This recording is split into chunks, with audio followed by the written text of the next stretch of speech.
Hello everybody, Lucky Spade here, finally back. I'm sure a lot of you thought I might have been dead, but don't worry, I am alive and I am now happy to bring you the latest preview video for the Empire. So this is an update for Lucky's Overhaul, and for those unfamiliar, this is a full game overhaul for Total War Warhammer 2. And essentially the mod's been around for a long time. It overhauls pretty much every aspect of the game. And recently, well, a few months ago with the greenskins, I started the individual faction overhauls. I put a vote to my Patreon subs for who should be after the greenskins, and unsurprisingly, the Empire won. So today I'm giving you a video which is going to go over all of the new features for the Empire, and there are an absolute ton, so I do apologise. This will probably be a bit of a long video, and this update will be with you guys very shortly, so you can play it yourselves. So, without further ado, let's just jump in. Okay, so today we're going to be looking at 6 things. The first of which will be the new faction mechanic. It's called Unite the Empire, and in this you will complete quest battles to win the support of the elect accounts. Then we're going to take a look at the knightly orders and the 5 of the orders that I have selected to represent them. We've then got the new infrastructure buildings and the new public order mechanic. After that, we're going to be taking a look at the new skill trees. One in particular I am very excited to show you. For those who've played the greenskins, you'll have some idea of what to expect, but I very much pushed the boundary on this one. After that, we'll be looking at the additional Empire changes, so for example the tech tree, the offices, post-battle options, that sort of thing. And then lastly, we'll be just basically talking about the new features that are coming with this update, complete overhaul of the magic system, as well as several new difficulty modifiers. Okay, so Unite the Empire, what is it? Unite the Empire is a new mechanic that essentially provides a way to gain the support of the elect accounts. Now in vanilla there isn't really anything that you can do to actually win the support of them, other than, you know, occasionally fighting their enemies or trying to form a non-aggression pact, not then trade agreement, but it's very slow and it makes Confederation pretty difficult. It also doesn't really feel like you're running an empire, which is, you know, really what it should be. So what I've done is I've introduced 10 new quest battles that are designed to make it feel like you're actually winning the support of the various elect accounts. When you start a new game, you'll do your first turn as normal, then you'll hit end turn. Once you do that, 10 quests will pop up. Each of these quests will relate to one of the different elect accounts. By doing this quest and completing this, and it's basically just a battle, you will earn the support of that elect account, providing you with a permanent plus 200 bonus diplomatic relation with that faction. Each one of these missions will be against a different enemy, so there'll be a good variety of foes for you to face, and most of them are essentially wave based, so you'll have to fight each one in turn. If you want to get a good look at these quest battles before you actually commit to them on the campaign, you can go into the main menu, go into, I think it's campaign single player, and then you'll go into quest battles. Under the 3 different legendary lords for the Empire, you'll find all 10 of the quest battles there. You'll also see that they are all located at various points on the map, however you can teleport to them as well.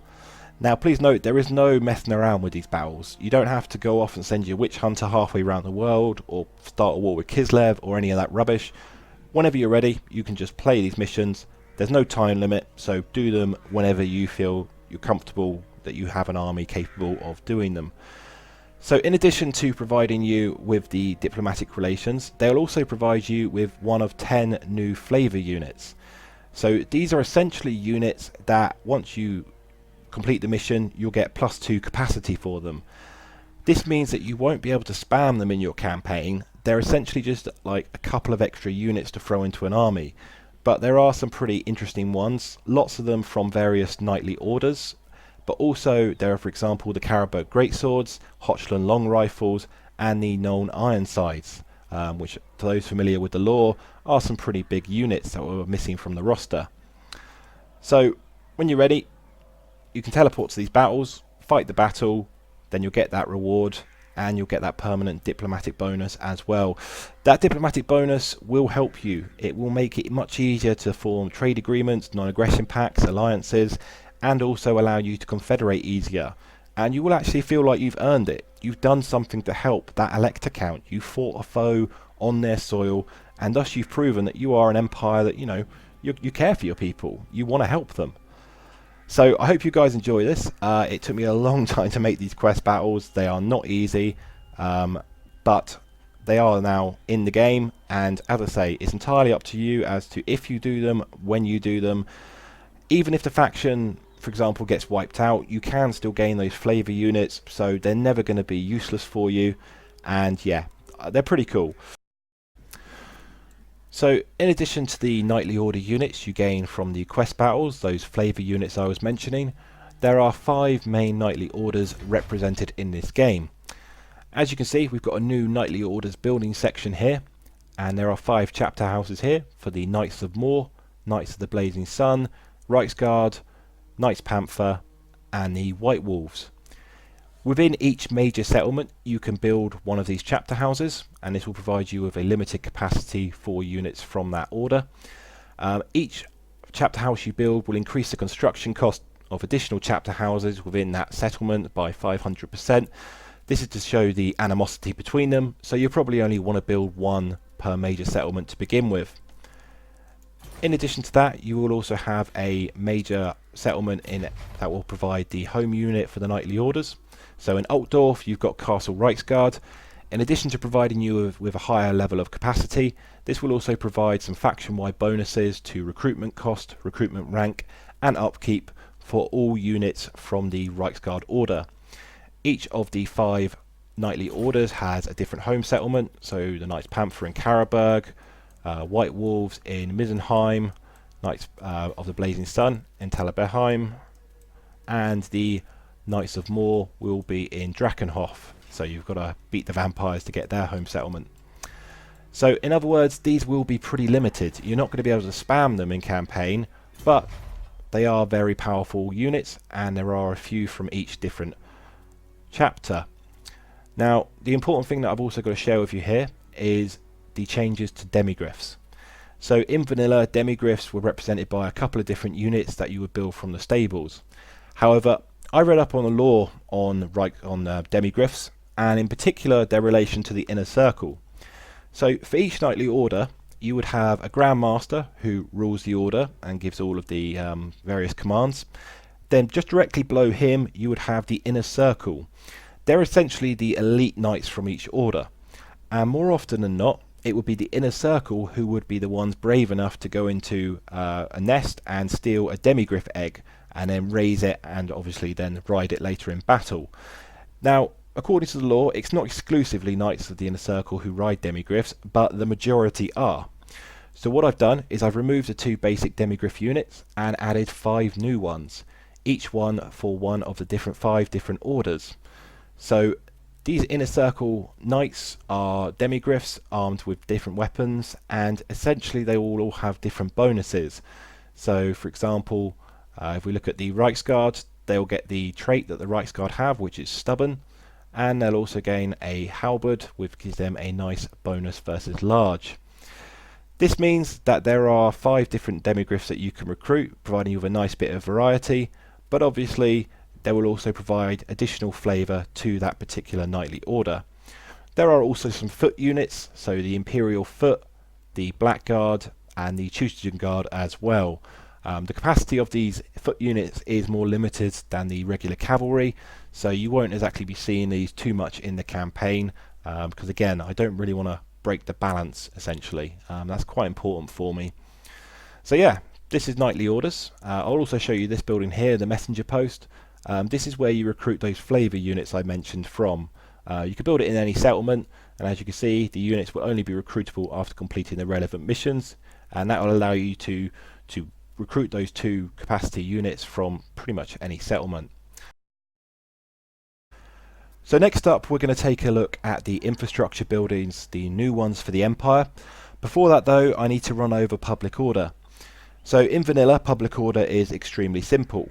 If it hits -100, there's a rebellion, and that's it. When I took a look at it, I noticed that actually the High Elves had different bonuses depending on the level of public order. So I figured, why not roll this out to all the factions? Now, what I've done is I've changed it. So for example, if you have, let's look at known, public order of 0, this will provide nothing. But if your public order goes positive or negative, you will get bonuses to growth, casualty replenishment rate, and the tax rate for that province. So for example, in Altdorf, my public order is pretty awful. As a result, I am getting -10 growth, -10% casualty replenishment, and -10% tax rate. This means the public order will now matter, and this is the same for all factions. So essentially there's 7 tiers in total. At 0, there's no change. If you get into the first positive tier, you'll get a +5 bonus to each of those things there, growth, replenishment, and tax rate. You get into the top next level, you'll get +10%, and the final level above that, which is sort of 100, I think it's like 75 to 100, you'll get +20. So that provides you with some really serious bonuses. 20 growth, 20% replenishment rate, 20% tax rate, nice bonuses.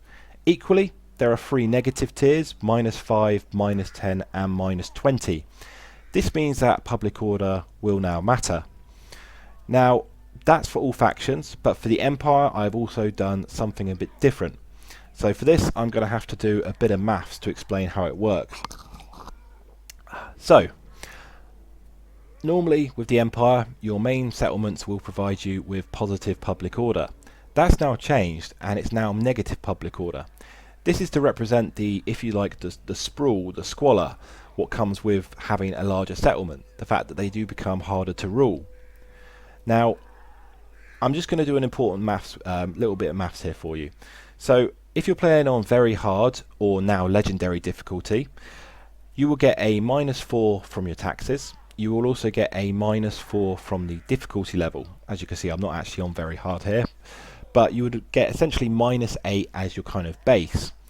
Now, if you took into account having a province with 4 settlements in, and you had all of these settlements build up to max, you'll get another -5, and then -3 for each of the minors.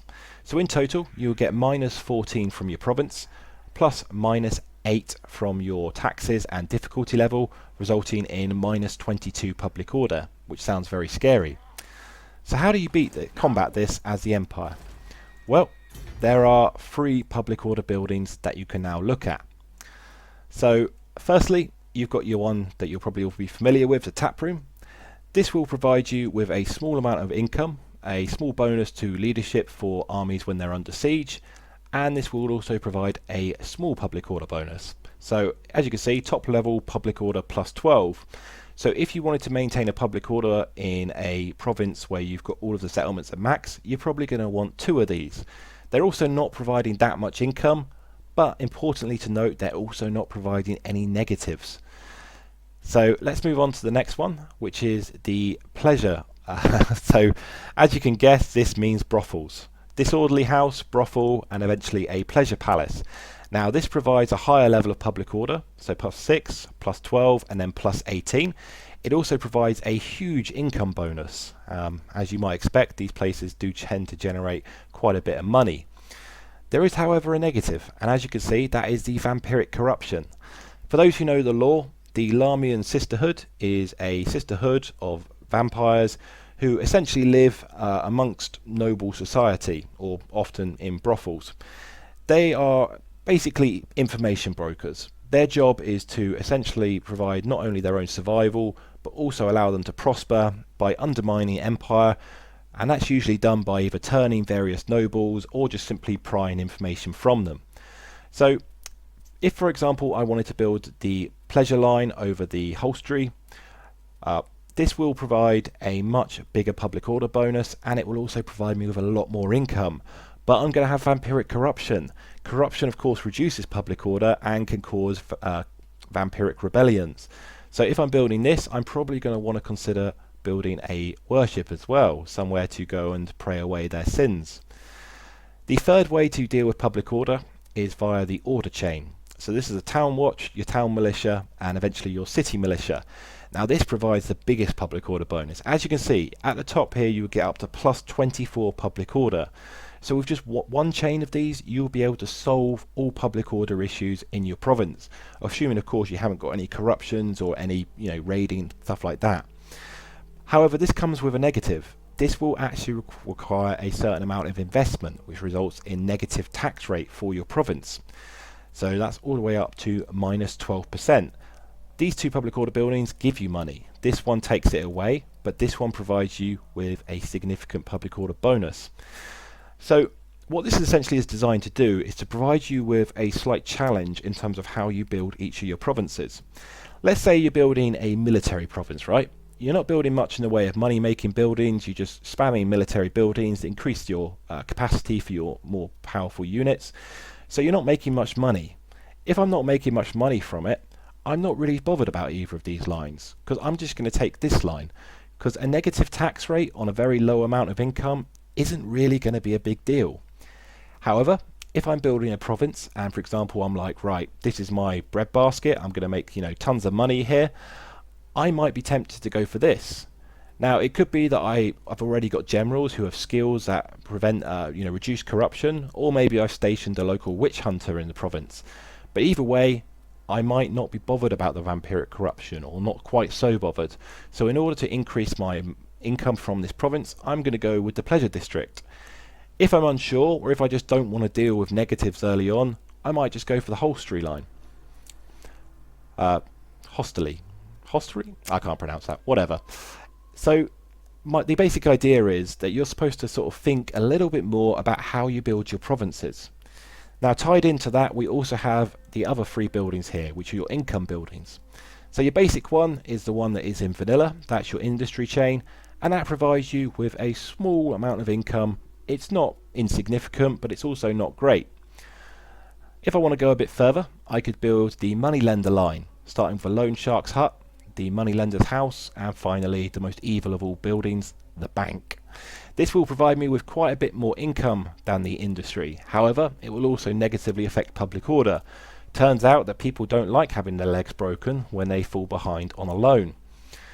If I want to go full hog, just really kind of rake in the money, and I don't care about anything else, I'm going to go with the tax collection line.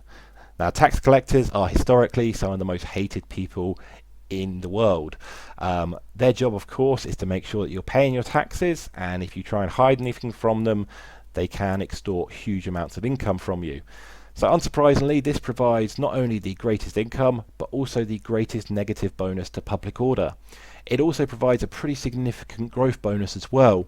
So you may not be tempted to build this early on, but it does bring double the money of the loan lender, and as you can see, a significant increase over the industry line. So you've still got your farm, you've still got your roads that are built in major settlements, but in terms of the other infrastructure buildings, you've got some choices to make. Now, let's be honest, the campaign map in Total War is pretty goddamn shallow, even by Total War standards. However, with these choices, really what I'm trying to do is just make you think a little bit more about how you're going to build up each province or each settlement. And just plan ahead. Think about, what am I doing with the settlement? Am I going military? Am I going public order? Do I want extra money? Do I want to sort of go vampiric corruption and then build this? There are choices to be made. So those are the 4 new industry infrastructure chains, and you should have some fun trying to work out exactly how to maximize the potential of each province. So now we're going to take a look at the new skill trees. For those who have played the greenskins in the last update, you will know that I've started introducing what I'm calling my 4th edition skill trees. These are a radical departure on what I've done previously, which was more focused on the red line, so the army buffs. I've now focused on this new thing called specializations. So this affects generic generals, and today we're going to take a quick look at the Empire General and run through the various lines so you get an idea of how exactly they've changed. I'll also point out that I have made some alterations to the greenskins ones in line with the changes I've made here as well. So if you play a greenskins campaign after this update, you'll see a few changes there as well. Now, I just want to say something. I am never making this many specializations for one general type again. Normally I do 2 to 3. Here I've done 6. That's right, there are 6 specializations. It was so much work. I'm never doing it again, guys, but I wanted to do it for the Empire because the Empire is, it's one of the most played factions, and the Empire General is usually recruited a lot of the time over the Archlector. So anyway, let's run through it. So let's go through the non-specialization lines first. So your top line, you've got combined arms. So this is the army ability. If you've played the mod before, you guys know this. It has changed slightly. It's only got 3 tiers now. So you've got begin bombardment for your ranged units, hold the line for your melee, and then cavalry charge. And they're all on a 20-second timer each. So the idea is that you sort of time your engagements properly to gain maximum bonus from this. And there are 3 levels from that. Next up, you've got your battle preparation skills. So again, if you played the mod, you know that this provides you with bonuses versus various races. I have added a reload time reduction to these skills in addition to the melee attack and leadership. So these are pretty good. So depending on who you think the general is going to be fighting, you can grab one of these battle preparation skills. Then for the Empire General, we've got a couple of his mounts up here, the Pegasus and the Griffin. Important to note, you don't actually have to take these mounts. The greenskins, I did a thing where you would basically choose to kill the creature and get some legendary armor from its hide. Obviously not very fitting for the Empire, so if you don't want to take either of these mounts, you can actually grab a trait that will provide you with a bonus. So for the Pegasus, I think it's a melee attack, and the Griffin will provide you with a HP bonus. Dedications. So for those who played the Empire in the previous versions, dedications are essentially dedicating your army to a particular god. Now, dedications in previous versions was tied to knightly orders. I've removed all of that. This is quite simple. You'll get a choice and it will provide you with a unique army ability or a few campaign buffs depending on which god you decide to serve. And then obviously immortality at the end there as well. So blue line, pretty standard. It's actually back to how it was in, I'm going to say, revision 2. Route Marcher, you can choose recruit rank or capacity. Then you've got the Empire unique connecting skill, which provides casualty replenishment bonus, and in total you get an extra 10% through those 3 skills. Inquisitive or practical, so construction time or research bonus. Lightning strike or additional casualty replenishment bonus. And lastly, ambush success chance or attrition resistance. So pretty standard stuff on the blue line there. Some choices to be made. Now on the red line, I kind of looked at the red line and I thought, right, what's actually good about my red lines? And obviously with the 3rd edition or 3rd revision skill trees, the red line was all up here and it was a whole load of skills. It was nice and in depth, but honestly it took too much focus away, so that's now changed. So what you do is you grab Inspiring Presence. This will then unlock 12 skills, and from these 12 you'll choose 6 of them. So for example here, we deal with all of the sword, mace, greatsword and hammer infantry, so that's pretty much all of your melee infantry. You can choose offensive, provide an initial bonus to melee attack, then when those units hit rank 4 they gain additional weapon strength, and then when they gain rank 7 they also get a moderate fatigue resistance. If you go defensive, melee defense instead of attack, you also gain armor at rank 4 and then immune to psychology at rank 7 and above. You could choose to take these red skills in any order. So if, for example, I want to grab an artillery buff before I grab anything else, I can do that. And for each of them, you choose from one of the 2 options, and then you get those bonuses depending on the rank of the units. So that's red line, nice and simple now. Basically 7 points spent in there in total. Nice and, well, less complicated than it was. Right, let's get on to the fun stuff. So specializations. So for those who played the greenskins, you'll know what specializations are, but essentially each generic general can choose to specialize in one particular area. Now normally there will be 2 to 3 of these depending on the general. For the Empire General I've done 6, and I'll run through each one in order. So just to point out, base general will get the Deadly Onslaught, Foe Seeker and the Rally skill. They all start with them as standard. That's basically give them sort of an edge so that they're not completely useless compared to Magic Lords, which is kind of a bit of a problem in vanilla. So the Infantry Commander, first thing you'll grab is the hold the line ability, provides a nice little passive bonus. You then get various buffs for your swordsmen, spearmen and halberdiers. So you've got melee attack, leadership and an upkeep bonus, and then some weapon strength. Now in addition to that, because he's the infantry commander, you get a leadership aura size increase to show his sort of, having to shout because he's not on horseback, so his sound won't travel above the men as easily. Stand Your Ground, which replaces Rally, straight up buff on that ability, providing a better melee defense bonus and also giving the troops around you unbreakable for 30 seconds. And then finally you get Retinue. So for those who like retinues, this will provide your general with a unit of greatswords who will protect him in battle. Moving on, we've got the Noble Knight line. So first of all, you'll grab the Barded Warhorse. You'll then get various bonuses for the knights. So melee attack, armor, upkeep, and then weapon strength. You also get some cool abilities like Set the Pace, so that provides a campaign movement range bonus for your army, and Advanced Formations. So this is 3 formations, which already in the game. Diamond, which provides a bonus to speed and acceleration. Lance, which provides an anti-infantry bonus. And Flying Wedge, which will provide them with a small anti-large bonus. These formation bonuses are purely positive now, so depending on what you're doing with those knights at the time, you can simply switch to a formation and then switch out whenever you need to. You also get a new mount, the Demigriff. So this is obviously a pretty cool mount. I will point out that on the campaign map the animation is bugged, so it will kind of just skate around a bit. It is fine in the battle, so if you do like your mounts, this is a good line to choose, and also having bonuses for all of your knights is pretty nice as well. Next up, we've got the Ordnance Chief. So as you would expect, he's all about ranged units. Firstly, he'll grab an ability called Unleash Hell. It's a one-use ability, 45 seconds, increases the reload skill of nearby units around him. He then gets some bonuses for the crossbowmen and handgunners, and a whole bunch of bonuses for artillery and war machines. So that's your artillery units and your tanks. In addition to this, he'll gain access to a new weapon, the Repeater Handgun. So he's unmounted, but he gets basically the most powerful anti-infantry weapon in the game, although just basically anti-armor in general.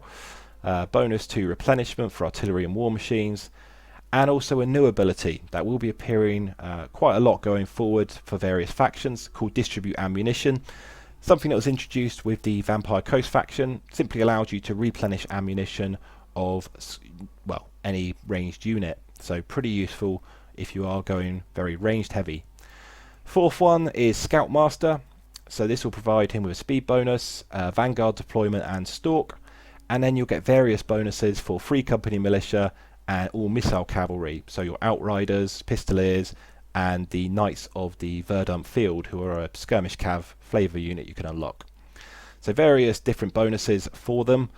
Then the Scoutmaster I expect to be a little more unpopular, so he gets a couple of cool things.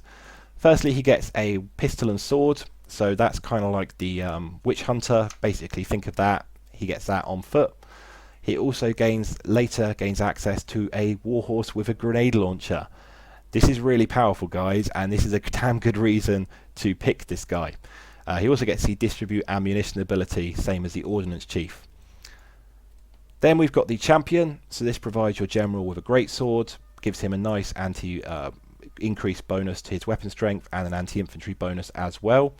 As you would expect, this provides a lot of buffs, so to his hit points, his weapon strength. Oh, this also provides a buff to weapon strength for greatswords, I'll point that out. Melee attack and melee defense. He also gets an additional use and a cooldown reduction for both Foe Seeker, Deadly Onslaught, and he does also grab the Stand Your Ground ability that replaces Rally as well. And then finally, you can choose the Strategist. So Ambush, Success, Defense Chance, gets the Hold the Line ability as well. And this is more about campaign buffs, so movement range, recruit rank, casualty replenishment, and finally an upkeep for all units in the army rather than just specific ones. In addition to that, he'll gain access to a basic warhorse, the ability to gain additional experience for his army per turn, and the Stand Your Ground ability as well. So with these specializations, you can only pick one. As soon as you pick one, the other 5 will lock out. That means that you can essentially have 6 Empire Generals who all feel very unique. They provide additional buffs to a certain type of unit.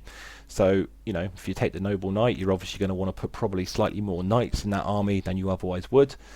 And yeah, just to reiterate, I'm never doing 6 specializations ever again. It was a freaking nightmare. It takes so long to do these lines, and then you've also got to make the additional mounts or bodyguard units or whatever. It's a lot of work, but I'm really happy with the way this turned out, and I think you guys will enjoy this. So depending on how you want to make your Empire General, you can grab one of these bonuses. We'll also take a quick look at the Arch Lector, if I can recruit one. Yep. So Arch Lector, only 2 specializations for him. What else is there to point out? So same red line, same blue line, same up here, but he does get the dedicated to Sigmar ability. So rather than being able to choose a dedication, all Arch Lectors will have to be dedicated to Sigmar, which gets them Sigmar's Justice, a nice AoE ability for them, army ability. So for the Arch Lector, they gain access to the various battle prayers, very powerful.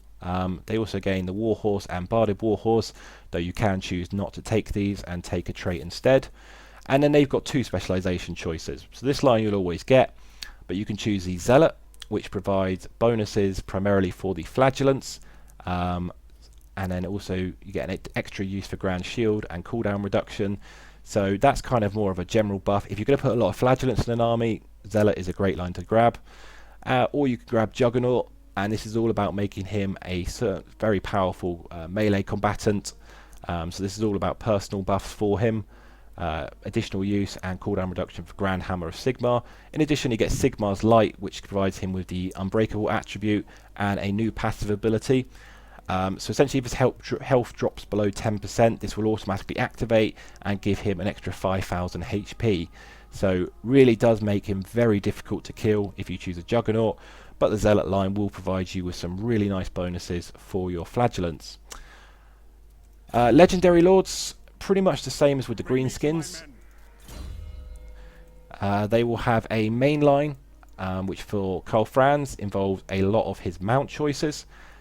Just to point out, Karl Franz does also gain access to a retinue of Imperial Foot with halberds. So if you do like retinues, he's got one, don't worry. You don't have to choose any of these mounts or the retinue. You can instead take a trait. I'll just show you here. So for example, you get a dilemma box that will pop up. You can choose to take the Warhorse, or you can choose to do martial training, which will provide you with a trait. Where is he? There he is.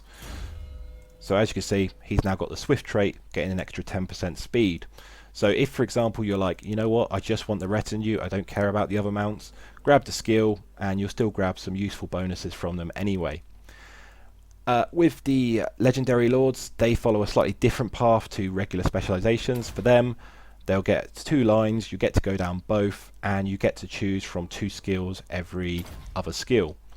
So, for example, here he could choose to Reclaim Sylvania, which provides him with a bonus versus vampire counts and untainted to local province, or Fierce Reputation, which provides enemy leadership debuff for local enemy armies. A lot of these are quite powerful. Here, Heroic Strike, by the way, Heroic Killing Blow, which can kill a unit outright, that's sort of very low health, or extra use for Deadly Onslaught, and like up here, Hero Recruit rank for Empire Captains and extra capacity, or an upkeep reduction for all armies and recruit rank bonus. So all of the Legendary Lords, Karl Franz, Balthazar Gelt, Volkbar, and also what's his face, Midlands guy, Boris Todbringer, they all have completely unique skill trees in these yellow lines, so you will get to choose from a whole bunch of different skills, and all of these skills will result in them being more powerful than a regular general. So other things for the Empire, we've got the officers. So I tried to do some more changes to these, but unfortunately they're not very mod friendly. All I could really do was buff them and make them slightly more usable. They do now require rank 15, but they do provide some much more significant bonuses. Hopefully when CA do overhaul the Empire, they will do something more interesting with the officers, because as I say, I just can't really do much with them. Tech tree, basically just changes and buffs. A lot of these are the same, but some of them have been changed to be more inclusive and provide slightly better buffs that are more worth your time. I didn't really feel like the Empire tech tree needed a huge amount of changes. It just needed improvements, so that's what I've done. And as you can see, it looks exactly the same, but some of these buffs are significantly better, and also a lot of them will include specifically units, like the Inner Circle now is actually for the Inner Circle Knights, which now exist. So yeah, not a huge amount of changes there, but some nice improvements all the same. There's also been some changes to post-battle options, which I'll just show you here.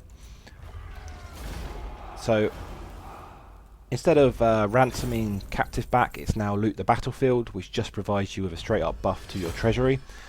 Previously that did provide you with a negative, it was release captives, which didn't make sense for a lot of factions. You're not going to release a bunch of greenskins back into the world, are you? So anyway, that's changed, no longer provides a negative bonus to casualty replenishment. The second one, execute captives, this has just been improved. Last 5 turns you gain +5 leadership for your army, but also a +25 experience bonus for your army as well. And lastly, announce victory. So this was, I believe, what was this? This was to take on recruits. Again, that made no sense. If you just defeated a Skaven army, you're hardly going to take on Skaven recruits into your army. Probably wouldn't be the best thing, given that they're meant to be a hidden faction. So this is called announce victory. So this is where you go off and basically announce your victory to the locals, and that just provides you with a straight replenishment buff.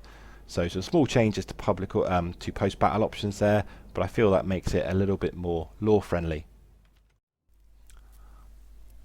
There are also some additional changes to the starting traits. So there are 20 new starting traits for the generic Empire General and the Arch-Lector.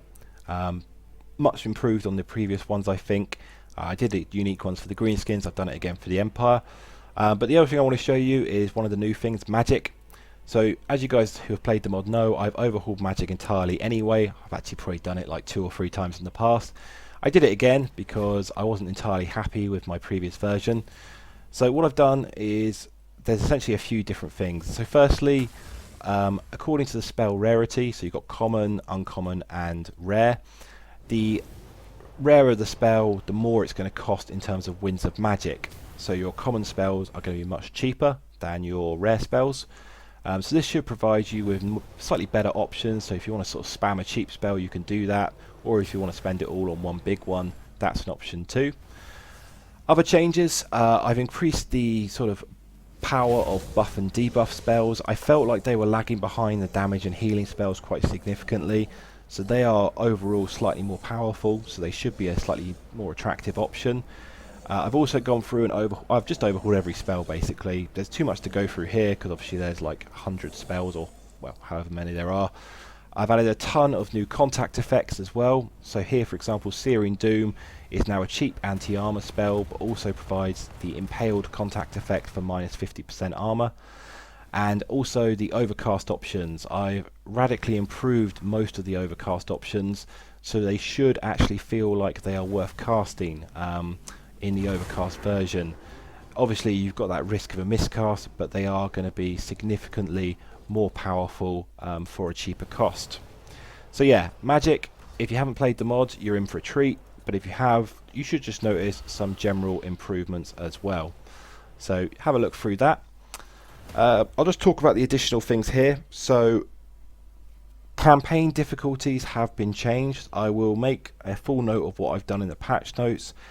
Essentially, I've removed some of the bonuses that I felt were a bit unfair. Like, I didn't really like how, for example, the AI would get like a bonus to its unit recruitment capacity on higher difficulties. You know, so say you've defeated an enemy army, you've just destroyed it, you spend a few turns marching towards their home province, and when you get there, you find that they've rebuilt an entire army from scratch. It can feel a bit annoying, to be honest. So I've removed that completely, and I've changed various other difficulty bonuses as well, but I've also improved some for the AI. So for example, the AI is terrible at managing its money. So what I've done is I've given them a much higher upkeep reduction bonus on the higher difficulty levels. So if you do play on very hard or legendary, you will notice some slight changes there. I mean, you may not notice them, but they are there.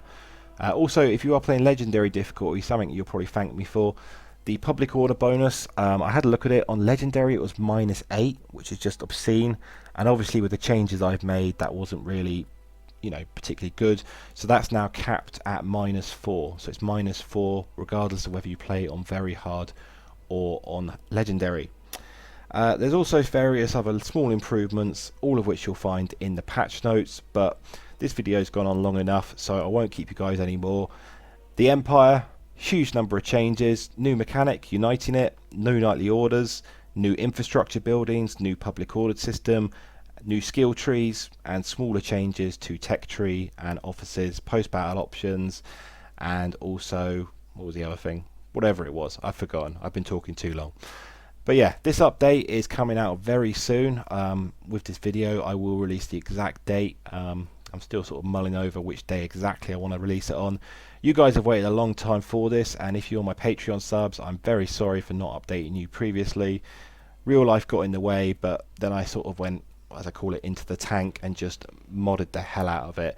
But if you like the Empire, I think you guys are really going to enjoy this campaign. I've done a couple of little test campaigns myself, and they've just been really fun. Obviously, if you are a Patreon sub, you guys are going to be voting on the next faction update. I think I know who you're going to choose, but we've done the greenskins, we've done the Empire. Obviously, I did do the Wood Elves, but I'm not counting them because that was before I really sort of, knew exactly what I was doing. So with each update, you will find another faction overhauled, bringing them all up to standard. And by the time I've got through the, was it 14 factions now? Jesus. You guys are going to just be playing a completely different game to vanilla. And as I say, it's not for everyone, but if you do like this mod, then obviously do consider subscribing to YouTube channel. You don't have to subscribe to Patreon, only do that if you are in a position where you are financially secure enough to do it. I do appreciate it, but as I've said before, it helps me, but I will mod regardless. I love modding this game. I think this Total War is it's just the best Total War game for me. There's so much faction variety. I also am going to be putting some thanks in the comments. Of particular note, Abo for his unit cards. You can see some here. They are just absolutely wonderful. He's a really talented artist, and he's also got a YouTube channel. It's in Arabic, so if you do speak Arabic, check it out. It's great. And also I want to thank Willemsen, who is a well-known modder in the community, and he has given me access to use his nightly order units. A bunch of them I did make myself, like the Inner Circle, but he's made all of the base ones, wonderful textures, so huge props to him for giving me permission to do that. I also want to thank Vandy and DrunkFlamingo from the CNC modding community. These guys are just legends. They are script wizards, and I mean that literally. I'm a complete amateur with scripting, but they've really helped me build the basic scripts that I need to make this mod work, so huge thanks to them. And huge thanks to you guys for playing it. As I say, we're not the most popular mod on the workshop, but that doesn't matter to me. You guys, your support, your kind words mean the world to me. So thank you again. And yeah, enjoy the update. It's going to be fun.